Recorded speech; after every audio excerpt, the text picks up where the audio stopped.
राधे राधे दोस्तों मथुरा से गोवर्धन पर्वत की दूरी लगभग 25 किलोमीटर की है। मथुरा से गोवर्धन पर्वत पहुंचने में लगभग 45 मिनट का समय लगता है। आप मथुरा से सरकारी एसी बस के द्वारा मात्र 40 रुपये में मथुरा से गोवर्धन पर्वत तक पहुंच सकते हो। गोवर्धन पर्वत को भक्तजन गिरिराज जी भी कहते हैं। सदियों से यहाँ दूर दूर से भक्तजन गिरिराज जी की परिक्रमा करते आते रहे हैं। यह 7 कोस की परिक्रमा लगभग 21 किलोमीटर की है। मार्ग में पड़ने वाले प्रमुख स्थल आन्योर, गोविंद कुंड, उछड़ी का लोठा, जातिपुरा, राधा कुंड, कुसुम सरोवर, मानसी गंगा, दान घाटी इत्यादि हैं। अभी हम आपको दान घाटी के मंदिर के दर्शन करा रहे हैं। दोस्तों, इस मंदिर का नाम दान घाटी इसलिए पड़ा क्योंकि गोपियां जो दूध और घी बेचने जाती थीं, श्री कृष्ण जी ने उन गोपियों से कहा कि आप यहाँ पे हमें वो दूध और दही दान कर दिया करो। श्री कृष्ण जी की इसी लीला की वजह से इस जगह का नाम दान घाटी पड़ा। इस मंदिर में आज भी लाखों कुंटल दूध चढ़ाया जाता है। दोस्तों, मंदिर में तकरीबन 15 दिन प्रभु का फूल बंगला सजता है तथा 56 भोग का आयोजन होता है। दोस्तों, इसी मंदिर से आशीर्वाद लेने के बाद भक्तजन यहाँ से गोवर्धन पर्वत की परिक्रमा आरंभ करते हैं। दोस्तों, गोवर्धन की परिक्रमा शुरू करने से पूर्व सर्वप्रथम गोवर्धन पर्वत को प्रणाम करें और जिस स्थान से परिक्रमा शुरू की है वहीं पर उसे समाप्त करें। दोस्तों, मान्यता है कि जो भी परिक्रमा आरंभ करना चाहते हैं उन्हें मानसी गंगा में स्नान अवश्य कर लेना चाहिए। साथ ही यह भी ध्यान रखें कि परिक्रमा को बीच में कभी अधूरा ना छोड़ें। दान घाटी मंदिर के दर्शन करने के बाद अब हम पुछरी का लोटा मंदिर में आ चुके हैं। आप भी हमारे साथ मंदिर के दर्शन कर लीजिए। श्री कृष्ण जी के प्रिय मित्र श्री लोठा जी के नाम पर ही इस मंदिर का नाम पुछरी का लोठा पड़ा है। उत्तर प्रदेश क्षेत्र में स्थित 21 किलोमीटर गोवर्धन पर्वत परिक्रमा मार्ग के दौरान राजस्थान में पड़ने वाला पुछड़ी का लोटा स्थल का विशेष महत्व है। यह श्री कृष्ण के सखा थे जो गोवर्धन परिक्रमा करने आए श्रद्धालुओं की हाजिरी लेते हैं। साथ ही इनके दर्शन करने से परिक्रमा पूरी मानी जाती है। यह मंदिर उत्तर प्रदेश की सीमा जहां से ख़त्म होती है और राजस्थान की सीमा जहां से शुरू होती है वहां पर स्थित है। पुछरी का लोठा के बाद अब हम आपको श्रीनाथ द्वार मंदिर के दर्शन कराने ले चल रहे हैं। इस मंदिर का इतिहास ये है कि भगवान श्री कृष्ण के स्वरूप श्रीनाथ जी का भव्य रूप इस नाथ द्वार मंदिर में स्थित है। श्रीनाथ जी की मूर्ति पहले मथुरा के निकट गोकुल में स्थित थी, परंतु जब औरंगजेब ने इसे तोड़ना चाहा तो वल्लभ गोस्वामी जी इसे राजपूताना राजस्थान ले आए। जिस स्थान पर मूर्ति को पुनः स्थापित किया गया उस स्थान को नाथ द्वार कहा जाने लगा। अभी आप नाथ द्वार मंदिर के ही दर्शन कर रहे हैं। श्रीनाथ जी का मंदिर भगवान श्री कृष्ण के बाल रूप को दर्शाता है, जिसकी अवस्था 7 वर्ष के बालक की है। श्रीनाथ जी मंदिर की दीवार पे मंदिर का पूरा इतिहास लिखा हुआ है, जो कि आप देख सकते हैं। कृष्ण जन्माष्टमी के त्यौहार को श्रीनाथ जी मंदिर में बड़ी धूमधाम के साथ मनाया जाता है। कृष्ण जन्माष्टमी के अलावा मंदिर में होली और दिवाली के त्यौहार को बहुत ही उत्साह के साथ मनाया जाता है। यह मंदिर गोवर्धन पर्वत से मात्र 25 कदम की दूरी पर ही स्थित है। इस मंदिर के दर्शन आप गोवर्धन पर्वत के पैदल यात्रा मार्ग से भी कर सकते हो। श्रीनाथ जी के मंदिर के दर्शन करने के बाद जब आप गोवर्धन यात्रा में राधा कुंड की तरफ जाओगे तो रास्ते में आपको एक बहुत ही खूबसूरत मंदिर दिखेगा, जिसका नाम ठाकुर श्री श्री कृष्णा चैतन्य महाप्रभु मंदिर है। यह मंदिर गोवर्धन मार्ग पर ही स्थित है। यह मंदिर बहुत ही शानदार मंदिर है और यहाँ पहुंचकर आपको बहुत ही शांति का एहसास होगा। ठाकुर श्री कृष्णा चैतन्य महाप्रभु का मंदिर पुरी के जगन्नाथ मंदिर की तरह ही बनाया गया है। ये एक बहुत ही बड़ा और पुराना मंदिर है। जब आप गोवर्धन पर्वत की यात्रा पे जाएं तो इस मंदिर पे ज़रूर जाइएगा। ये मंदिर बहुत ही खूबसूरत बना हुआ है। इसकी उत्कृष्ट कलाकृति और नक्काशी की जितनी तारीफ़ की जाए उतनी कम है। इस मंदिर के गर्भगृह में श्री कृष्ण चैतन्य महाप्रभु जी की मूर्ति विराजमान है। चैतन्य महाप्रभु के मंदिर के दर्शन कराने के बाद अब हम आपको राधा कुंड और श्याम कुंड के दर्शन करा देते हैं। श्याम कुंड और राधा कुंड दोनों आमने सामने ही हैं। बाएं तरफ श्याम कुंड है और दाएं तरफ राधा कुंड है। द्वापर युग में भगवान श्री कृष्ण जी ने अरिष्टासुर नामक राक्षस का वध किया था। अरिष्टासुर ने बछड़े का रूप धारण करके भगवान श्री कृष्ण जी से युद्ध किया था। ऐसा माना जाता है कि जो श्रद्धालु श्याम कुंड में स्नान करता है उसकी हर मनोकामना पूर्ण होती है।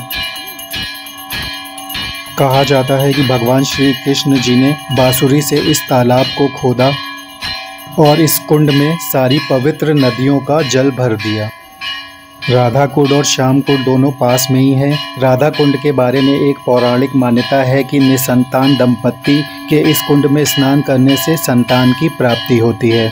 यही कारण है कि इस दोनों कुंडों में स्नान करने के लिए लोग दूर दूर से आते हैं।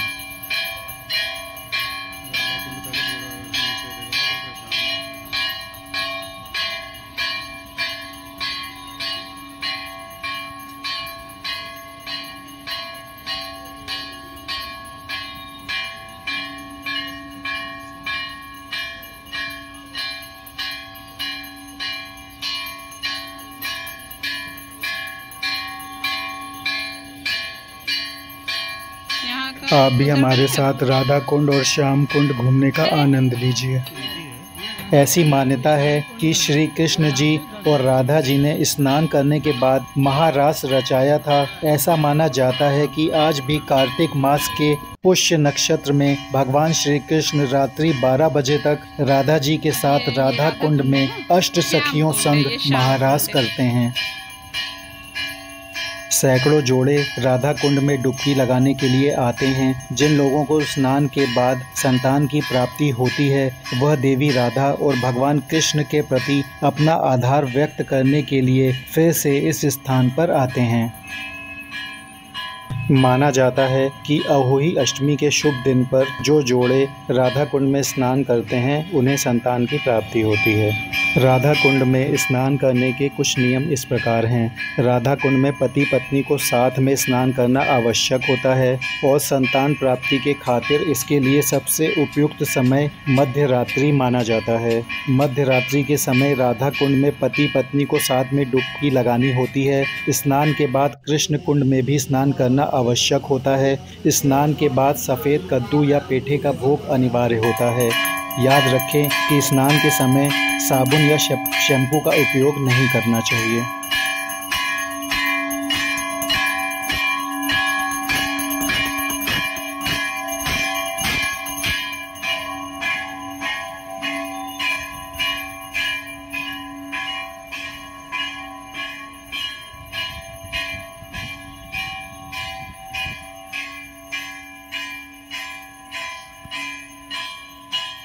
राधा कुंड और श्याम कुंड के दर्शन कराने के बाद अब हम आपको गोवर्धन यात्रा के रास्ते में पड़ने वाले कुसुम सरोवर ले चलते हैं।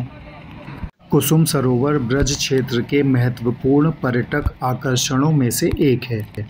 देश भर से तीर्थयात्री सरोवर के चारों ओर की शानदार संरचनाओं और कृष्ण के जीवन और राधा के साथ उनकी लीलाओं को दर्शाने वाली सुंदर जगहों को देखने के लिए झील पर आते हैं।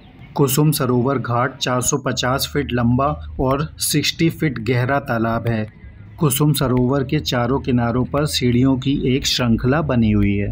पन्ने जैसे हरे पानी से भरा यह तालाब चारों तरफ से विभिन्न प्रकार के फूलों वाले जंगल से घिरा हुआ है। कुसुम सरोवर राधा कृष्ण के युग का है। जैसा कि नाम से पता चलता है, कुसुम सरोवर विभिन्न प्रकार के फूलों और कदम्ब के पेड़ों से घिरा हुआ स्थान है। ऐसा कहा जाता है कि राधा अपनी सखियों के साथ फूल इकट्ठा करने के बहाने यहाँ आती थी, लेकिन गुप्त रूप से कृष्ण जी से मिलती थी और चंचल बातचीत करती थी। पुरानी मान्यताओं के अनुसार एक बार फूल इकट्ठा करते समय राधा की पोशाक कांटों में फंस गई और कृष्ण जी भेष बदल के राधा रानी की मदद करने आए और उनकी फंसी पोशाक को कांटों से निकाला। यह भी माना जाता है कि कृष्ण इस प्राचीन स्थल पर अपने दोस्तों के साथ लुका छिपी खेलते थे और राधा के लिए माला बनाने के लिए फूल इकट्ठा करते थे।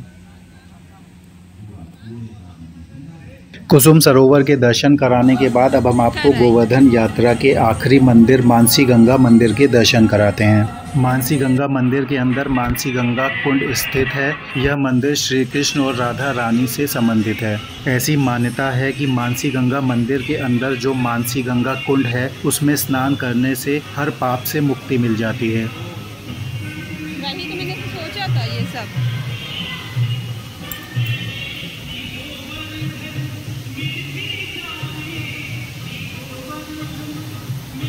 पुरानी मान्यताओं के अनुसार इस झील के जल को गंगा जल से ज़्यादा पवित्र माना जाता है। इस झील से जुड़ी मान्यता ये है कि भगवान श्री कृष्ण और राधा रानी इस झील पर नाव में सवारी करते थे। एक पुरानी मान्यता ये भी है कि भगवान श्री कृष्ण जी ने गोपियों के कहने से पाप से मुक्ति पाने के लिए इस झील को प्रकट किया था। और दूसरी मान्यता ये है कि राधा रानी के साथ भगवान कृष्ण इस झील में नौका विहार करते थे। इसी कारण यहाँ पर पूजा करने के साथ दीपदान करने का भी विधान है। ऐसा कहा जाता है कि मानसी गंगा में जो व्यक्ति स्नान करता है उसे सभी पापों से मुक्ति मिलने के साथ हजारों अश्वमेघ यज्ञों के बराबर फल की प्राप्ति होती है। मानसी गंगा श्री कृष्ण जी के मन से उत्पन्न हुई है, इसलिए इसे मानसी गंगा कहा जाता है।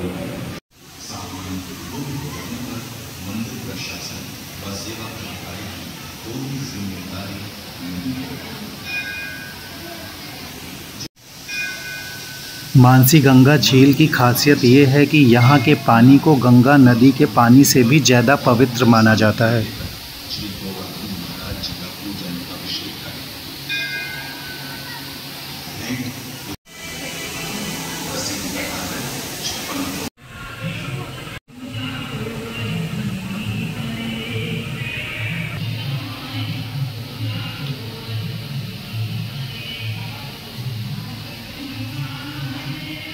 यह झील देखने में बहुत ही खूबसूरत लगती है। आप भी मंदिर के अंदर घूमने का आनंद उठाइए।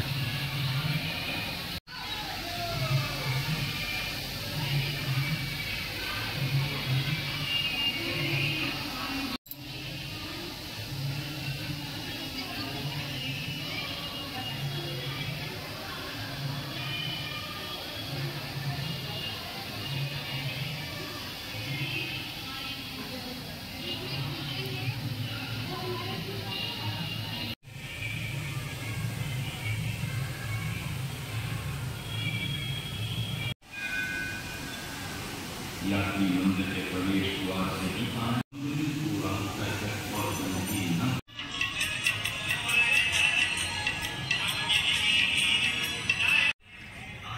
मसाले की क्या है?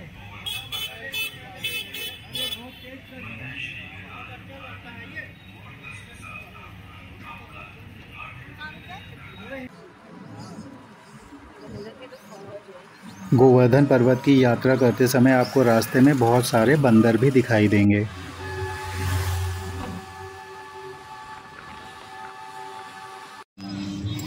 गोवर्धन परिक्रमा मार्ग में आपको रास्ते में कई जगह भंडारे होते हुए दिखाई देंगे। गोवर्धन पर्वत परिक्रमा मार्ग में बहुत सारे लोग आपको दंडवत परिक्रमा करते हुए भी दिखेंगे। ऐसा माना जाता है कि गोवर्धन परिक्रमा करने से भगवान श्री कृष्ण और राधा रानी का आशीर्वाद मिलता है। जो लोग यह परिक्रमा पूरी करते हैं उन्हें शांति मिलती है और उनकी सभी मनोकामनाएं पूरी होती हैं। गोवर्धन पर्वत परिक्रमा मार्ग की शुरुआत बस अड्डे के पास से ही हो जाती है। बस अड्डे के बगल में ही बहुत बड़ी मल्टी लेवल पार्किंग भी बनी हुई है। वहाँ पे आप अपनी कार आराम से पार्क कर सकते हैं। अगर आपको हमारा वीडियो अच्छा लगा तो हमारे वीडियो को लाइक और शेयर ज़रूर करिए और चैनल को जल्दी से सब्सक्राइब कर लीजिए।